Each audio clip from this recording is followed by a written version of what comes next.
What's up, people? This is the one and only Justin Amen Floyd, and we are now finna discuss a little bit of my latest project, Anything for Profit 2. If you ain't got it, go get it. Cop that. They said I'd be dead before I turned 21, I'm still living. Didn't know I had to do a little time in prison. See niggas shot, niggas stabbed, it ain't affect my vision. To make it out the ghetto was my only decision. So I started writing rhymes, learning to spit with precision. You can love it or you can hate it, nigga, I'm on a mission. Anything for profit.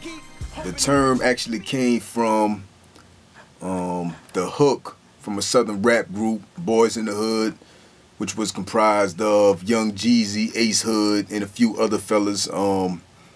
Me being from the South, of course, Greenville, South Carolina was happening. Me being from the South, I had to incorporate something that would distinguish my work from everybody else's. So Anything for Profit just stood out in my head. And at one point in time, I was actually willing to do anything for profit, almost anything. So I just felt like the title would be very fitting for my debut novel and also for the sequel as well. I do it for the love. I do it for the love. First, the love of creating, the love of expressing myself, the love of conveying a message through my stories. And then when fans get it, or when readers get it and they let me know that they got it through a review, or they hit me up on Facebook and Twitter and they like, yo, I got it, I love that story, that was crazy how this happened, how that happened, that's the highlight to me. The interaction with the readers and the fans and my supporters, the interaction with them is the biggest highlight of everything. Not, you know, meeting this person or that person, because I could care less. The fans and my readers are the highlight. All my life I've been doing dirt. People said I was wrong. To be honest, I'm kind of surprised I lived this long. Had to be written, otherwise I'd already be dead. At the time when I nigga tried to put a hole in my head, never forget the blood, tears that I shed, trials and tribulations on the path that I led. Girls used to play me, now they pay me, try to get in my bed. They did a 180 when I started getting this bread. This bread. I proved you wrong. Everybody that was hating out. Now I got your ass in the club shaking and shouting. I know you mad. You go ahead, stop all the pouting, cause in the end I proved you wrong. Now within both novels themselves, you have several incidents from my very own life. What I did was I took bits and pieces of my life story and I incorporated them into the actual novels themselves. Of course, I had to embellish a little bit because I'm not trying to, you know, return to prison, nor am I trying to incarcerate or have anybody else become incarcerated. So I took bits and pieces and I embellished it, and what you have is the final product. I mean, there's certain situations where I think I can say this because I've already served my time for it, you know. Shout out to the justice system, you know what I'm saying? But there's a certain scene in there where a bank is being robbed. I didn't have to research that. I didn't have to go Google, YouTube how to rob a bank. I just went to the back of my mind and recalled how I did it. And I actually had the characters do it. I realized that I could write probably while I was in juvenile. It was an assignment we had I didn't want to do. The teacher gave us, you know, a scenario and told us to write a brief story around that scenario. I didn't want to do it, but if I didn't do it, then I would not be able to go out for recreation. So I said, fuck it, I'm gonna do it. I did it, I wrote it, and just like within a couple of hours, the teacher was awestruck. Oh, Mr. Floyd, this is great, and I was like, wow, I didn't even try. I mean, of course I knew I could write, you know, but I wasn't really trying to. And at that time, I knew. That's when I knew. Me writing my first novel, Anything for Profit, actually came about basically as a challenge. I was incarcerated in solitary confinement, which came to be the norm for me because I was always getting into some type of disciplinary infraction, trouble, fight, stabbing, whatever the case might have been at the time.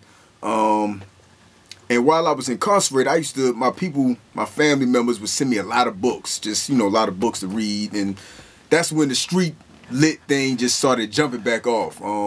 It started picking back up again. Of course, you had Iceberg Slim and Donald Goins at one point in time, but now I'm talking about the reemergence of street literature.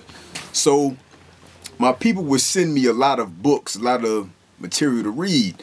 And at first I was engrossed in this material, like, wow, I'm really reading about my life. I'm reading about people who have lived what I have lived and have experienced what I've experienced.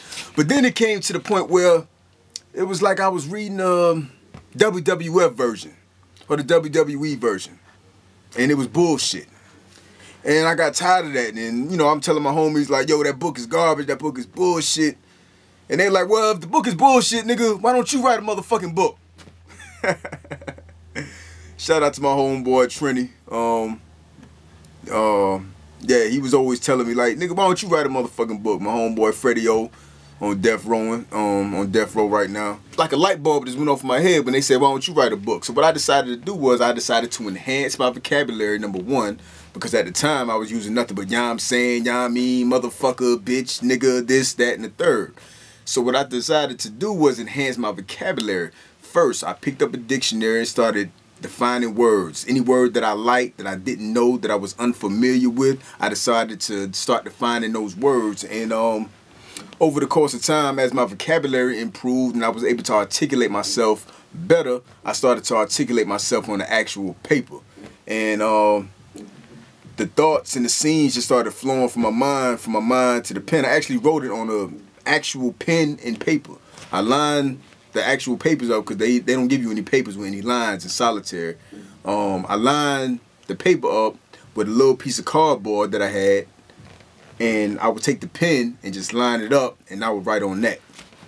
And from there, the story just flowed. Chapter 1, chapter 2, on to the end of the book, and it just flowed, and it was just my life, and it was just real to me. The first Anything for Profit was definitely conceived totally in solitary confinement. I think that's one of the things that kept me from going insane. The hat speaks for itself, but I don't compare myself to Ali. Ali is one of my, I would say, not role models, one of my inspirations. Not just as a boxer, not just because of what he did in the ring, but because of what he stood for as a man. So when you see a hat like this on my head that says I am the greatest, I'm reminding people of what he did, but it's also a way to say that I am also great at what I do. And the sales from the hat actually goes to Ali's foundation, which helps to fight, you know, looks for a cure for the Parkinson's disease, which he suffers from. So the hat itself, it has many different meanings, but the main underlying meaning is that Ali is a very, very big inspiration of mine. All right, ladies and gentlemen, this has been an exclusive one-on-one with yours truly, Justin Amen Floyd, author of Anything for Profit 1, Anything for Profit 2, and contributing author to Guns N' Roses. If you ain't got them, go get them, cop them. Not just because I said it, but because I lived it. Also, make sure you check out all other Synergy publication titles at www.synergypublications.com. Shout out to my homie, my sister, my friend, my publisher, Caroline McGill, one of the illest authors in the game, hands down.